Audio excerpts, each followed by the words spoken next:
Good morning, good afternoon, and good evening from wherever you are joining in to see this World Economic Forum Sustainable Development Impact Summit session on UpLink, Scaling Local Innovation for Sustainable Development.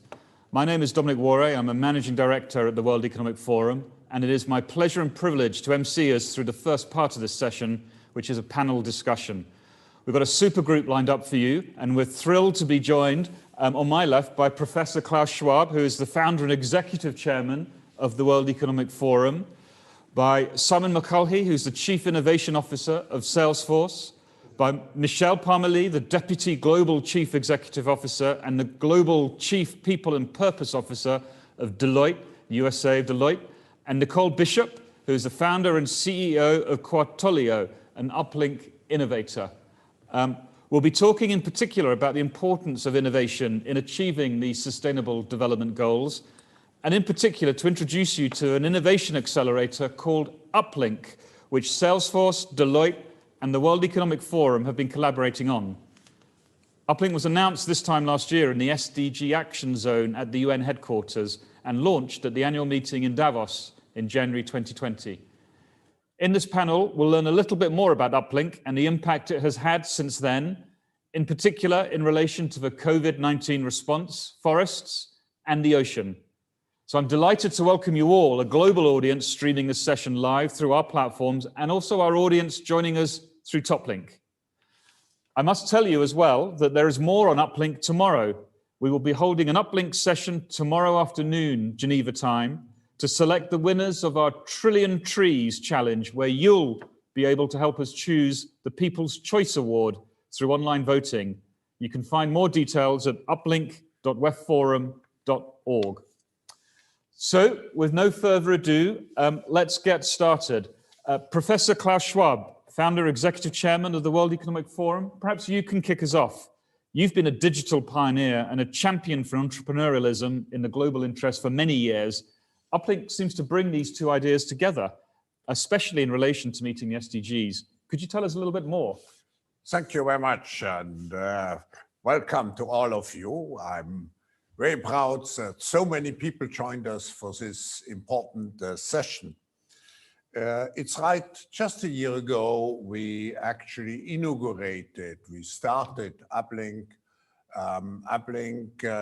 by signing a strategic cooperation framework agreement with the United Nations. And one of the issues which came up is how can we, the forum, which is a multi-stakeholder organization, but how can we engage all those entrepreneurial talents around the world behind the SDGs? How can we create a digital platform which allows those young people, those entrepreneurial, innovative people, really to contribute with solutions to the big issues which we have in our world today. So we developed the platform, and I would like to thank our partners which made it possible, Salesforce and Deloitte, represented here by Simon McCullough and Michelle Parmelee. Great thank you, because without you, this platform would not exist. I also want to thank John Dutton and his team in the forum, who worked very hard, not only to get the technology right, but also to fill the platform with life. And I'm very proud of what we have achieved in a relatively short time. I suppose that Dr. Goodell will join us later, I hope so. But in any case, preparing for this session, I have found a quote of her, which I think is very characteristic for how we developed UpLink. We will only attain the growth potential, she says, of the Great Reset when head and heart work in harmony. So let's take our heads and our hearts during the next 60 minutes and apply it to the further success of UpLink. Back to you, Dominic. Thank you so much, Professor Schwab. And this vision that has been turned into reality over the past several months has truly been quite astonishing. It's evolved from an aspirational idea, UpLink, to a live digital platform with nearly 4,000 entrepreneurs, change makers, experts, and investors. Already over 500 solutions that are proposing innovative approaches to ocean, reforestation, and COVID-19 challenges related to the SDGs. And in fact, the social posts from UpLink have been seen by nearly 30 million people around the world and have created a real pathway for engaging with the forum's mission. So we're very, very excited about the impact that has been created already. I think it's early days. We are starting to see some of the outcomes advancing, but perhaps Simon Mackay, together with your founder and CEO at Salesforce, Mark Benioff, you guys have been a champion of UpLink and its vision since the origin of the concept. And Salesforce, of course, has such a massive network of customers and corporate engagement and drives for purpose and a desire for the impact on the Sustainable Development Goals, like the ocean, like the Trillion Trees Initiative, like on COVID, like on social justice and reskilling, among many other areas. Perhaps you could explain what drives the involvement of Salesforce and UpLink for you on these sorts of issues. Simon, over to you. Thanks, Dominic. Well, at Salesforce, we believe strongly that business is the greatest platform for change. And we really view the environment as one of our key stakeholders. And you can just see this over COVID-19, which has really magnified the whole issue of climate change. On the one hand, you've got hundreds of millions, if not billions of people who are staying at home. And that's really given the planet a breather, including here in San Francisco. On the other hand, though, we've really seen how global climate issues haven't subsided or slowed down. And we've got these astonishing weather swings in the Rocky Mountains, the most destructive wildfire season ever, at least by acreage, on the west coast of the US, and so many hurricanes on the east coast that we're running out of names in the English language.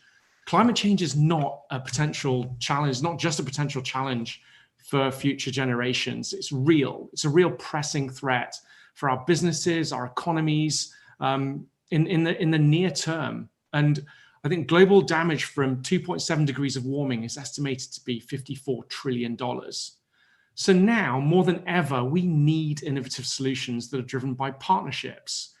And our ability to scale innovation will therefore require unprecedented coordination and communication across the globe.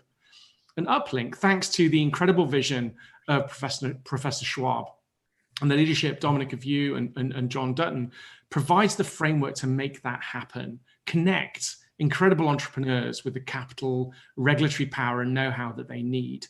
And it's urgent. We're near a tipping point, and whether the impacts of climate change are going to be irreversible.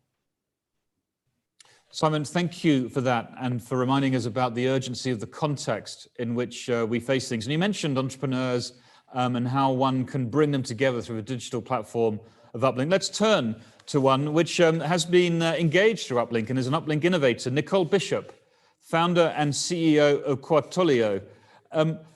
Nicole, perhaps you could chat to us a little bit about how you've been working on various issues out there in relation to some of the purpose-driven outcomes that you seek and how you've experienced the UpLink network.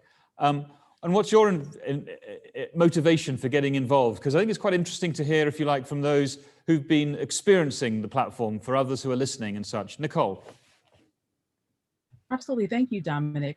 I'd just like to say thank you to each of you for creating the platform. It's a necessary avenue for entrepreneurs to have a space where we can connect, and not only entrepreneurs in general, but those with a like mind focused on impacting the world. My own journey with Quartolio stems from a desire to connect the world's research. And so when we saw COVID, we wanted to essentially put our resources into analyzing the scientific articles, clinical trials, patents, and everything that we could, all the different data sets, and bring those together in order to bring insight to researchers sooner. And the UpLink platform parallels that very much by essentially bringing together like minds and bringing those connections together. So we've been appreciative of the experience on UpLink and look forward to connecting with like-minded entrepreneurs, but also partners and potential investors as well. Nicole, thank you for that, and congratulations on the great work that you are doing. I mean, when we conceived and started to design UpLink, we didn't anticipate a world like we have today with the COVID pandemic and the other issues that it's revealed in terms of social justice challenges, the economic challenges. But Michelle Parmalee at Deloitte, I mean, Deloitte and yourself in particular, you've been supporting UpLink since it was conceived over a year ago. And Deloitte, you know, you're a hugely purpose-driven company pushing hard on ESG issues and many other areas of purpose. So what excites you and the Deloitte leadership team about this sort of digital innovation interface, the innovation accelerators and the UpLink platform for the SDGs? Michelle.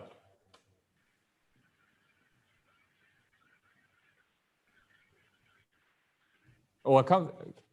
No, it wasn't letting me unmute myself, but I'm here now. Here we are, Michelle. Thanks, Dominic. Dominic. Gave you a chance to think about the question. I was doing some hand motions. Unmute me.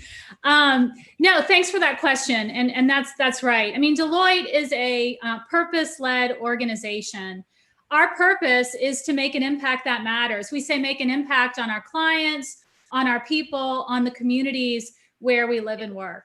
And our purpose recognizes that in times of uncertainty, society looks to business to lead the way. And so we believe we have a responsibility to respond, and we want to be a force of good in this world. But we know we cannot do it alone. We know that solving the world's biggest challenges, such as social inequality, joblessness, the climate crisis, Simon spoke to that, requires that we work across sectors, requires that we work across generations, because it's when we combine our strengths that we can deliver the kind of end-to-end solutions that today's problems require. And you know, Deloitte has collaborated with the World Economic Forum for more than 20 years. And we were honored to join it and Salesforce to support UpLink. And we are proud to have contributed our technology expertise and our execution capabilities. And what we have built together is a one-of-a-kind platform that connects SDG innovators and entrepreneurs, many of which are non-traditional contributors to other like-minded groups, like funders. And so UpLink enables the collaboration, the connection that we believe is so fundamental to accelerating action towards the SDGs. And we believe that the impact that we are making and will be able to make through UpLink is not anything that Deloitte or any of us could have achieved on our own. Michelle, thank you very much. And thank you again for the collaboration and partnership. It's been truly extraordinary to be able to leverage all the fantastic assets and knowledge that Deloitte and Salesforce have to help people like Nicole and 4,000 others get to a kind of global set of interactions, which might not have been possible before. In that context, I think Dr. Jane Goodall is now with us. Jane, are you there? I've actually been with you right from almost the beginning, before Dr. Schwab left. Fantastic. Well, it's good to see you, and it's wonderful to have you with us. So thank you for joining us. Now, you've been someone who everybody knows has been inspiring change for decades, especially in the environmental and reforestation agenda, and including in particular community-led involvement to respond to the challenges that Simon and Michelle and Nicole were talking about. We were delighted, in fact, to launch with you the Trillion Trees initiative back in Davos in January. So perhaps you could tell us all about the scale of the challenges you feel we face and how these new kinds of digital innovations, which can connect together so many communities and individuals like UpLink, can help communities and others to mobilize, engage, and innovate at scale. Dr. Goodall. Well, first of all, I'm sorry that Klaus Schwab has left, because I wanted to thank him so much for putting the environment up at high up in the priorities of the Economic World Forum in Davos this year. And that's really made a difference. And also Mark Benioff for jumping in to help support the Trillion Tree Challenge. Well, about the UpLink program, nobody can do it these days by themselves. We face unprecedented crisis in the world today. First of all, there's right now the pandemic, and the tragedy is that this pandemic has been predicted, and to some extent it's been caused by us because we've disrespected the natural world, we've disrespected animals, we've created environments which make it much easier for a pathogen to jump from an animal to a human, where it may cause a new disease, a zoonotic disease as it's called, such as COVID-19. Unfortunately, COVID-19 was incredibly contagious and has raced around the world, causing so much havoc, so much suffering, so much economic chaos. But at the same time, all the time, we have been threatened by a much greater challenge, and that is climate change.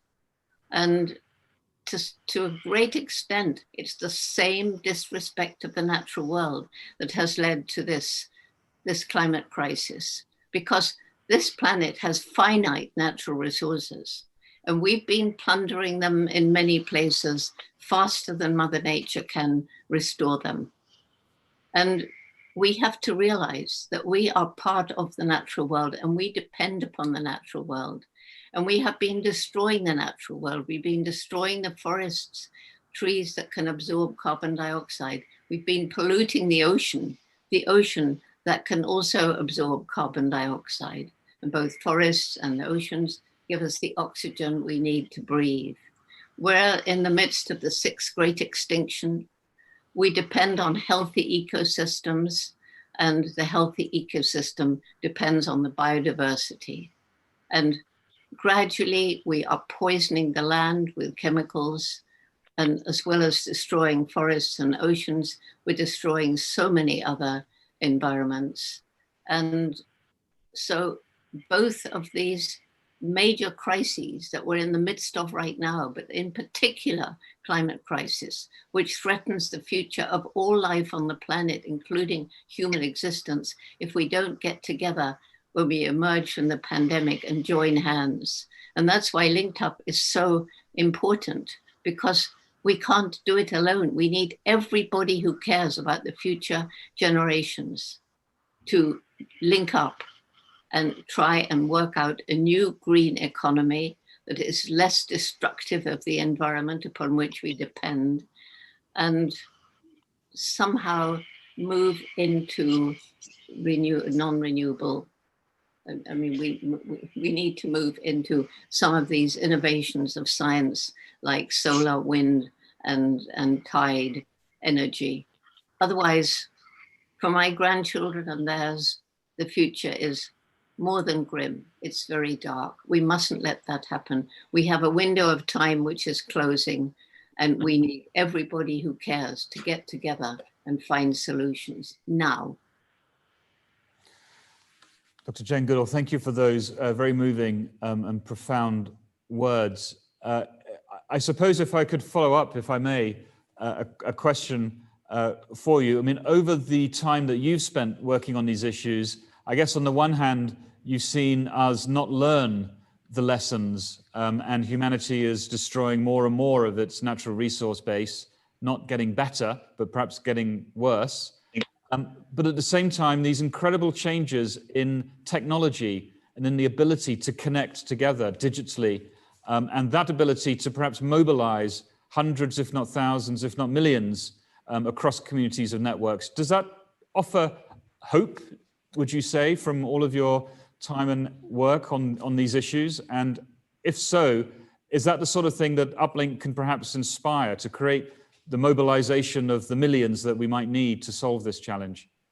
Yes, I think, let me preface my remarks by saying there's 3 major challenges we have to overcome. And one is poverty, because while people are living in abject poverty, they're going to destroy the environment to grow food to feed their family, fish the last fish for the same reason, buy the cheapest junk food. They can't afford to say, did this harm the environment? We have to solve the problem of the unsustainable lifestyles of the rest of us. And we have to recognize that right now there are 7.2 billion people on the planet, and already we're using up natural resources in some places, as I've said, faster than nature can restore them. In 2050, it's estimated there'll be nearly 10 billion of us. So what's going to happen? We cannot afford just to put that aside because it's politically incorrect. We've got to think about it. So to come more directly to your question, when I flew over the tiny National Gombe Park, where I've been studying chimpanzees and my team since 1960, when I flew over in 1990, the tiny national park, which had been part of the great equatorial forest belt that stretched across Africa, was a tiny island of forest surrounded by completely bare hills, more people living there than the land could support, too poor to buy food from elsewhere, over-farmed land. And that's when it hit me. If we don't help these people find ways of making a living without destroying the environment, we can't save the chimps or anything else. And so we began a program involving the local people right from the start, called Take Care or Takari.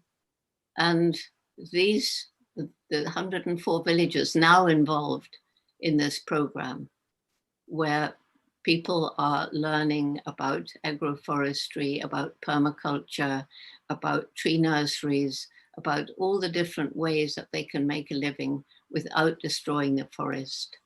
One, they've understood that protecting the forest is protecting their own future, not just wildlife.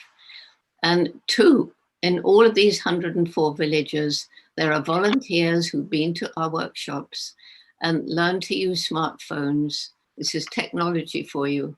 And they go into the forest reserves in their villages, which is where most of the wild chimps and other animals are, quite unprotected. And they monitor the health of the forest. They're very proud of their work. It gets uploaded into a platform on the clouds. And it's worked. So if you fly over Gombe today, you don't see those bare hills. The forest has come back. And we've got this program in 6 other African countries. And a major part of it is scholarships to keep girls in school during and after puberty, and empowering women by enabling to get small grants from microcredit programs based on the work of one of my heroes, Muhammad Yunus, and the Grameen Bank. And this has made the villages in all of these 7 countries are partners in conservation. It's all ready to be scaled up, and technology and our amazing brains, that's what can help us scale it up with satellite imagery, GIS, GPS, and of course, funding.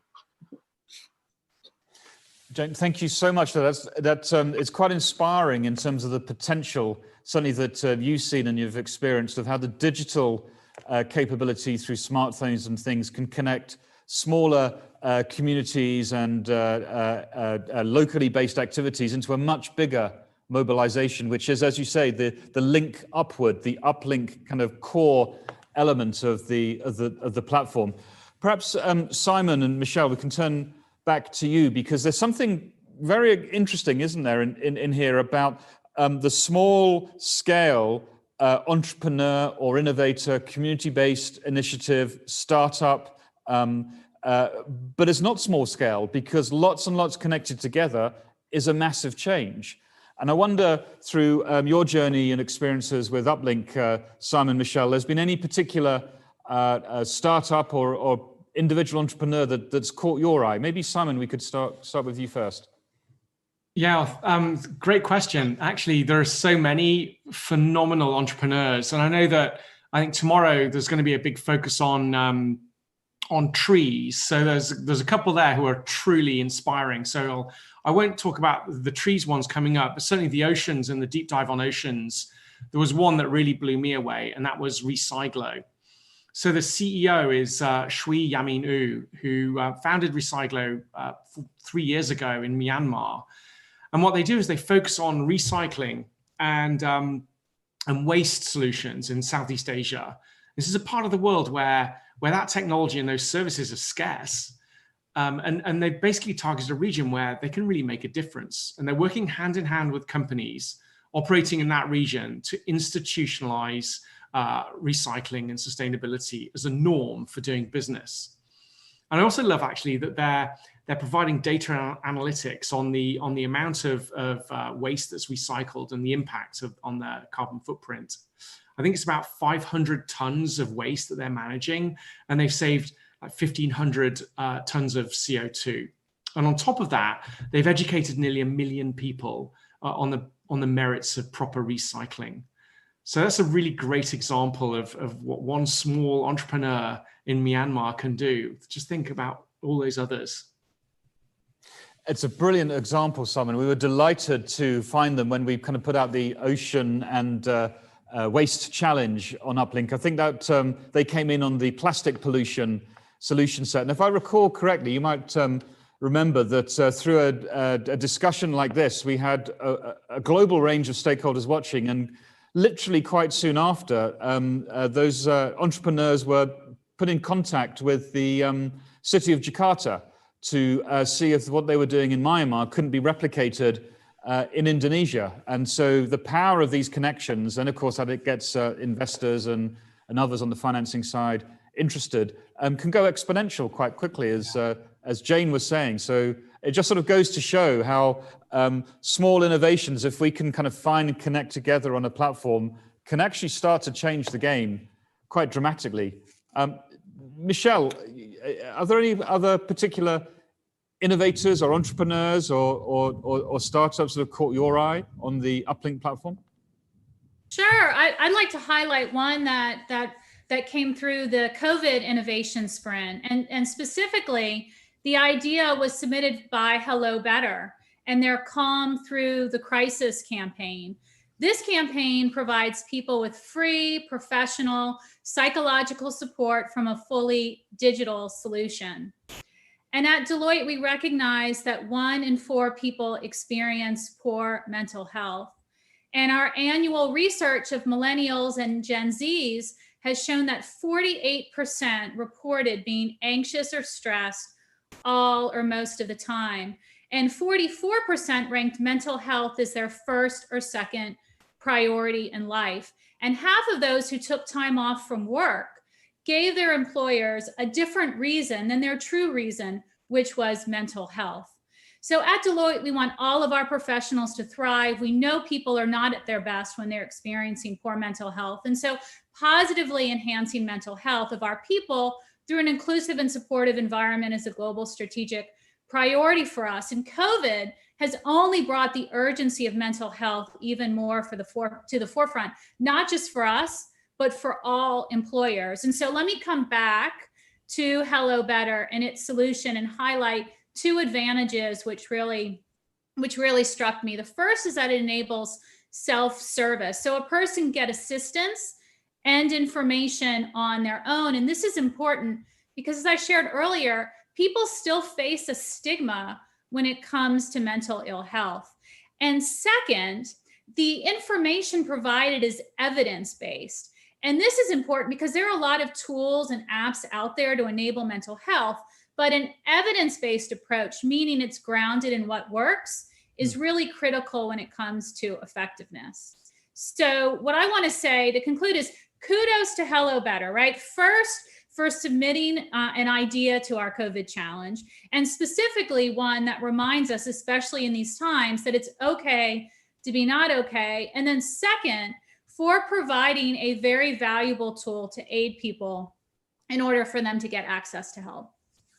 Michelle, that's a brilliant example. It's so exciting. I mean, for those who are listening in, the way we sort of structure this, and my colleague John, I'm sure, will talk more about it, and you'll find more on the UpLink website, uplink.webforum.org, is we have sprints. So for a short period of time, 6 weeks or so, maybe solutions to problems that people see in terms of the response to COVID, or oceans issues. We heard about plastic pollution, or how to upscale massively the planting and restoration of trees and landscapes, as Dr. Jane Goodall was talking about. And what's really exciting about that is through the global reach of UpLink, all sorts of smaller, more purpose-driven initiatives or startups or ideas can be collated. And people like Simon or Jane Goodall or Michelle or others from actually, you know, the wide range of networks that we're able to curate at the World Economic Forum can find out,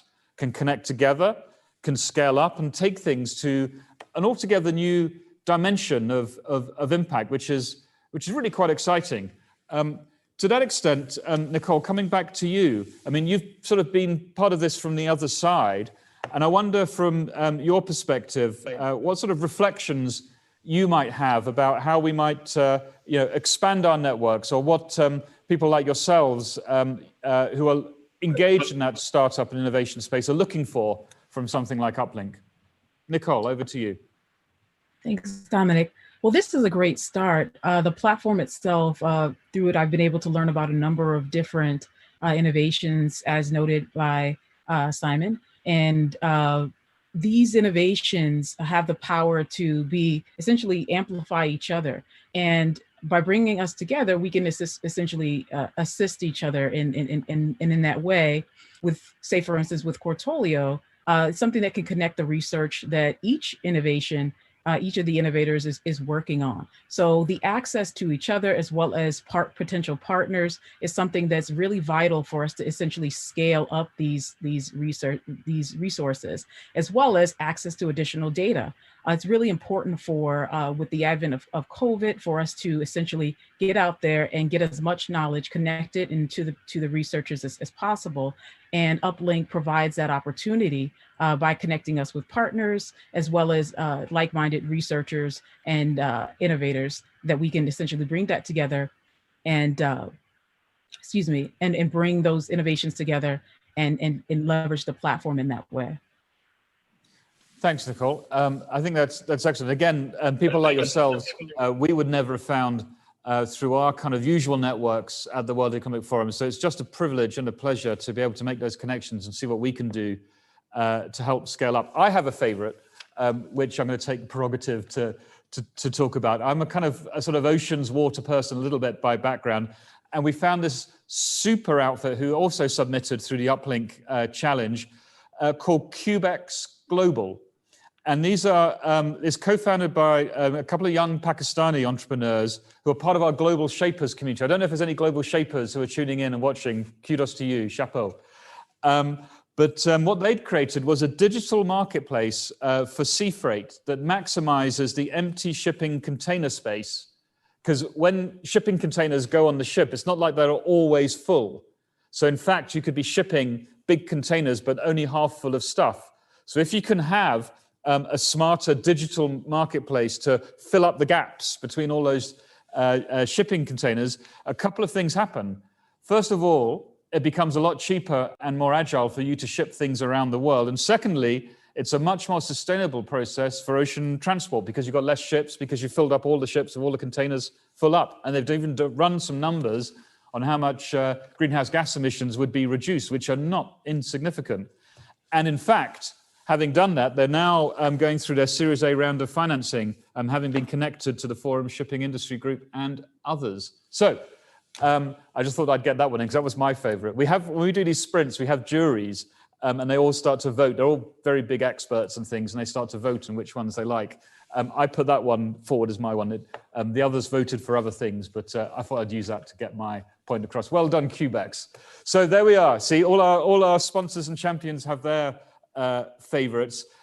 Listen, Dr. Jane Goodall, Michelle Parmalee, Simon Mchalhi, and Nicole, thank you so much for your time and being with us for this. And thank you for your engagement with UpLink. If you are watching this and you're thinking, I reckon I've got a pretty good idea or two, or I'm actually running a sort of small shop, purpose-driven, I've got some entrepreneurial clout in me, I've given you the site before, uplink.wefforum.org. Get in touch. Get in touch to kind of put yourself forward in one of the sprints that we've got, or generally become part of the community, or indeed bring others who you know who are working in this space along. Because as we grow this network, we're on 4,000. Could it be 4 million? just imagine what that could do to triggering the change that we want to see across all of those SDGs, and to finding a mobilization of bottom-up grassroots solutions to some of the things that we've heard about on this discussion already. So I hope that gives you a flavor of UpLink. And again, thank you to Nicole Bishop, Michelle Parmalee, Simon McCaughey, and Professor Klaus Schwab, a founder and executive chairman at the World Economic Forum, Jane Goodall, of course. What we're going to do now is play a little film to give you a little bit more of a feel for UpLink. And then from here on, my colleague, John Dutton, who heads the UpLink initiative, will take forward the next part of the conversation. So for this segment, thanks again to the panelists. Thank you for listening. I hope it's got your juices going and you're already starting to submit your applications to join the UpLink community. And with that, let us move to the film. Thank you very much indeed.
Welcome back. This is John Dutton. As Dominic mentioned, I'm the head of UpLink, and we're thrilled to welcome you back to this audience. That was the video that we're using really to launch